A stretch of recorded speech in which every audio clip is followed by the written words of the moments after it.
Hello, America, and to our friends around the world. Welcome to the Common Sense Show. We are the show that is freeing America one enslaved mind at a time. And we serve God, family, country, protect them in that order, try to preserve the integrity. And we have a lot of forces coming against us. I just keep being reminded of the early sociologists, and even a recent one, the great Amitai Etzioni, called the father of modern sociology. He said, the family can exist without the state, but the state could never exist without the family. But the state seems to have forgotten a lot of that. And what state is that? Well, I'm talking about nation states. But unfortunately, America, with their fascination with things like flock, are, well, yeah, exactly. Okay. And we're going to give you some scripture here too to validate the concerns that are going to be put forth here on the show. Now, like I said, God, family, country, and we have a special place for the oppressed. We try to remain biblical as much as possible. We cite a lot of scripture here. We also cite the Constitution, God, family, country, number three. And we try to look out for what's best for the people, the families. And we aren't doing a very good job. My wife was quoting me some really bad statistics from the Biden administration about how many children were victimized during the Biden administration. Why they just look the other way. Well, what's that saying about a better to tie a millstone around your neck than to harm a child? Well, maybe we should all go into the millstone business. So, anyway, we are brought to you by my good friends at Iron Hawk Financial, Joe Lombardi, Marianne McAdory, great. Jason. Hey, Jason, thanks for being in our audience. And thank you for taking up the torch for Ironhawk because they're helping people. What they can do at Ironhawk is evaluate your financial situation, talk about your goals, and set you on a path of unbelievable wealth accumulation. And it's from IRS code 7702. And this was obscured from the public. It was so vague that no one understood it, but the Rockefeller lawyers that wrote the phrase. Well, people started to decipher it and made it available to the public. And the leader among that is Joe Lombardi at Ironhawk Financial. Now, this is not for everybody. This is not put your $50 down and you're going to get a million. No, there's no pie in the sky here. They will have a conversation with you. It will last maybe 3 to 10 minutes, and they'll tell you right away, this is good for you. We'll explore it with you. Or we're not so sure this is good for you, but you might want to look at these areas. And they're really working on helping the people that they can't help through this program with 7702. So, what are you going to do? Well, it's worth you taking a look because I don't want you to leave a lot of money on the table. So, what you got to do is go to dhawk.com. That's dhawk.com and fill out the contact information. They'll be in touch with you shortly. Joe, Marianne, or one of the agents, and they'll process this with you. Now, I will warn you that even if they say, hey, we can really help you, this is not talk to them on Monday and you're done by Friday. This is 6 weeks, 2 months process. The longest I think they've ever done is about 6 months. So this isn't fly by night, pie in the sky nonsense. They follow every federal regulation. Joe's never had a Better Business Bureau complaint, A plus rating. And in addition, he's never lost a dime of client money. dhawk.com. Excuse me. Okay, let's take a look at real quick here. Um, Area of concern that I have involving the people's relationship with government. And we're going to do a couple of segments on this. And you say, oh, flock cameras again? I'm covering it from a different angle. And I don't think I can cover it too often. And there could be some repetitious overlap, but not very much. We try to minimize it and I try to hit it from different angles because some of you here who follow us, you're getting it. You're recognizing this is dangerous. This is Nazi-esque. This is Stalinist. This is real. This is Chinese social credit emerging right before our eyes, and we need to put a stop to it. But there's good news coming because, as you're going to see in a later segment, the courts are beginning to take a pretty serious look at this stuff. And thank you for the courts. Unfortunately, the AI companies are ignoring the courts. I don't think they're going to get away with this for much longer. And the other unfortunate thing is, and to me, this is very sad. The Trump administration is embracing this movement wholeheartedly. You have no constitutional rights. Okay, let's take a look at what's happening. We now have developing in our midst an AI dragnet of police state surveillance grid emerging. It's even evolved to where they can hunt you from the sky. Now, we all know about the automatic license plate readers. That is really a misnomer. It's an under misrepresentation of what they are. What they are is a universal dragnet system that's involving many entities. It's not just following your license plate to ticket you for speeding or following too closely. These are new rules in the I-95 corridor in the Eastern Seaboard. And I wait to see the interesting statistics we're going to see 3 months from now when they publish their first report. 3 miles an hour in a metropolitan area is going to get you a ticket. If you're following too closely, and I haven't even heard as an exception, if the car moves in to cut you off, how many times that happened to you when you have normal following distance? Yeah, yeah, this is bad, but it goes way beyond that. That is license plate reading for traffic violation, and really it's a mobile tax collector. Okay, now let's take a look at where this is all going. You got the flock that's tracking you everywhere. In fact, in flock, they're actually proposing legislation in Colorado based on flock system that if you drive from Castle Rock to Boulder, and I'm trying to do the math in my head, that'd be about an hour and a half, hour and 45-minute trip in normal traffic and good weather. Um, and you start destination, let's say downtown Castle Rock, and you go to the hill, near CU, Colorado University in Boulder. And if you arrival time exceeds the speed limit by any amount from the time that you left, you automatically get issued a ticket. Now, this is not law yet, but it's in the Colorado legislature. People say that's draconian. Yeah, I think you should pay attention.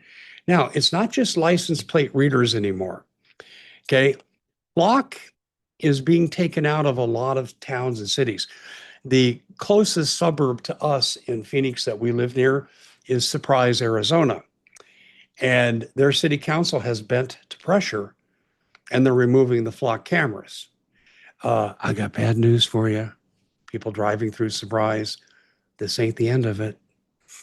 I think it's a smoke and mirrors deception move, and we'll cover that in just a second. But flock is now giving way in many areas to what they call Axon. And Axon has partnered with a company called Ubiquia, and it's going on light poles. Hold on here. Hey, whoa. When I first started to report on government misdealings, most of them the violation of my property rights and that of 300 of my neighbors, is the John McCain people were actively trying to force us off our land so they could steamroll a Canamex highway system through our area with a terminal hub and not pay us even eminent domain. We were told at one time by Governor Napolitano, well, you might get $600. What? $600 for my home? Okay. My home is, yeah, I'll just say this. I won't go into the details because I don't want to sound like I'm bragging, but we sit on an acre and 3/4. And then I have a home in an RV garage, in a pool, in a putting green. And yeah, we worked hard for these things and they're fun entertainment at home. Does that sound like a $600 value to you? Okay, so I started writing at this time about wrongdoing, and I came across something called IntelliStreets. Whoa, excuse me. On the campus of UNLV in Las Vegas, they were putting these things on light poles and tracking students using facial recognition. And then they were trying it in certain communities like Las Vegas, Houston, and so forth, a place in Michigan. And they would monitor traffic. And this was really the beginning of the flock type of technology. The year on this was roughly around 2008. So this is quite some time ago. And I thought, well, okay, basically, I'm trying to champion property rights for the people and to avoid government illegal seizure, violating the Fifth Amendment, because they simply want to do something for their benefit at your expense. But I came across this and I said, this is police state stuff. I certainly want to give the police the tools they need to do their job. And I certainly want the police to be as safe as possible on the street. And I appreciate their efforts.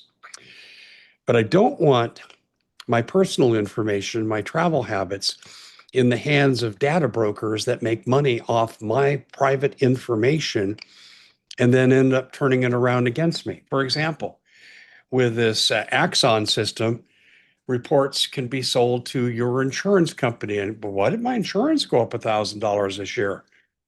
Well, they'll never tell you. But what we're finding out from insiders, and I found some of this out from John Cruz when he was with State Farm. And you've heard me interview John on the show. They are actually jacking rates up based on this. And you know your location reports that you have? Hey, good idea. I want to know where my teenage son is. If his car breaks down, I know how to find him instantly. If his phone has gone dead, it's no big deal. I can still find him. Okay, I agree. That's a valuable service. But what they're not telling you is you see data reports on there. Okay, how many times did you exceed the speed limit? It'll give you a number for the past whatever period you punch in. And then they'll say, how many hard braking stops did you have?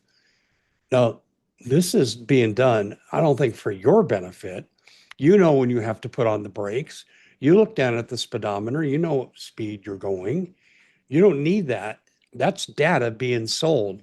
The only benefit that you have from one of these services is that you can track a loved one. Well, if you can track a loved one, so can the people that they're selling the data to. So this isn't just about Flock. This is now about companies like 360.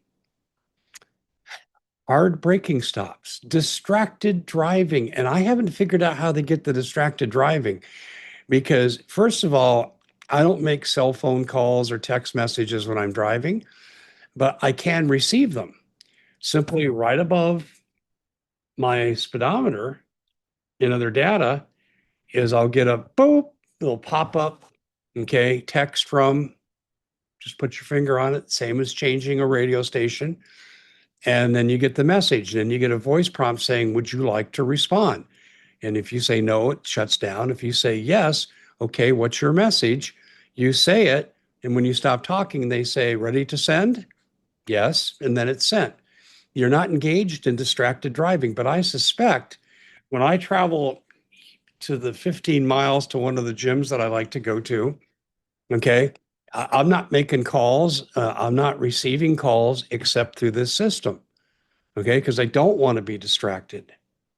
So when that report came out, I had two distracted drivings. Well, it just so happened I got two text messages on the way. That's not distracted driving because then distracted driving would be just looking down at your speedometer or your gas gauge. I mean, how close are you to empty? Do you see where this is going? This is not good. And so let's develop this. IntelliStreets that I found in 2008 was a beta test. And I said this is going to go everywhere. And what it was lamppost, light oriented, and they would embed surveillance inside the light. And you couldn't even tell. And they tried to sell it like, well, we can have message boards and we can let drivers know. Isn't this distracted driving if you read a message board? Hmm? Yeah, no one talks about that. But anyway, they can tell you traffic jam ahead, take this alternative route. Okay, that's a legitimate use. But can it be used for unwarranted, illegal Fourth Amendment searches? And the answer is yes. And I raised that question in 2008. And now we're living this time. So we've gone from Flock, okay, to Axon. And now there's another one. There's called Flock Alpha. Remember the old Superman series? If you're old enough to remember this, it used to be on TV when we were kids. Okay. Sometimes I'd rush home from kindergarten to watch it with my friends at a neighbor's house, and we get milk and cookies. That was pretty cool. And the theme of the show went like this: look, up in the sky, it's a bird, it's a plane. No, it's Superman. All we got to do now is replace the Superman with it's Alpha Flock. It's drone surveillance of you. And you can be tracked now just based on the description of your car or your facial recognition without a Fourth Amendment warrant. What? Yeah, you heard me. If this doesn't bother the heck out of you, I don't know what does. This is the sheer definition. Now, Flock is now a $7.5 billion valued corporation. They made over 3 billion last year. And I got bad news for you. The system, when it goes in, you're paying for it. You're paying for public officials to spy on you. And how many abuses do we have? One police chief just recently got fired in Kansas because he had tracked his ex-girlfriend 247 times. If that's not creepy, I don't know what is. If you did that in real life, she could get a restraining order and it's enforceable immediately. But she would never know she was being tracked and stalked. And this is not unique. This has happened right here in the Phoenix area where I live. So this is something that is greatly disturbing to me, should be greatly disturbing to you, and we should be moving to stop it. But we've got another segment coming up because you're only getting one side of the coin. In the next segment, I'm going to flip that coin over. But first, before we close, I wanted to read to you some scriptures you can go visit to read about whether or not this is really permitted under the Bible. And I'm going to tell you, it's not the way it's going down. Um, this is just unbelievable. Okay, let's start here. 1 Thessalonians 4:11, 1 Samuel 22:9 through 10, 18 through 19, Isaiah 10, 1 through 2. My favorite here, Ecclesiastes 5:8, Deuteronomy 24, 10 through 11. Okay, Psalm 10, 8 through 10. Okay, and so I'm going to read to you a couple here, but I'm going to return to these in the next segment here. But I want to go down here to the one that really closes the deal. Okay, 1 Thessalonians 4:11. And the Bible says, and to aspire to live quietly and to mind your own affairs. These passages condemn secretive watching of the innocent. And if they don't have a warrant on you, then you're presumed innocent, right? So there's no argument there. So watching of the innocent, informants who enable oppression, rulers who expand control over people's lives and property, and the violation of private boundaries. This is almost 2,000 years old. And it's written as if it was last week. This is why the Bible is the same yesterday, today, and it'll be tomorrow. This is the phenomenal thing. And some of you, I'm sure you just had the hairs on the back of your neck go up. Well, there's other scriptures in here that are even more alarming about this practice. And this practice is foretold in the Bible and it's condemned biblically. So I just want to close with this thought. If you're engaged in unwarranted surveillance, now, if you have someone that, yeah, probable cause, okay, and going out on the street is not probable cause, but if you got probable cause and you're using technology to track and so forth and locate, you increase officer safety, you increase the arrest rate, and I agree. But you have a legal mechanism for what you're operating from. What First Thessalonians just told us is final phrase here, and the violation of private boundaries. Your privacy stays intact according to our Constitution and the Bible until you're a legitimate suspect. I don't have to go any further with this to show you how anti-Christian this is, and certainly anti-Fourth Amendment. But we have more. Stay tuned. God bless all of you. Thank you for joining us. I'm Dave Hodges. This is the Common Sense Show.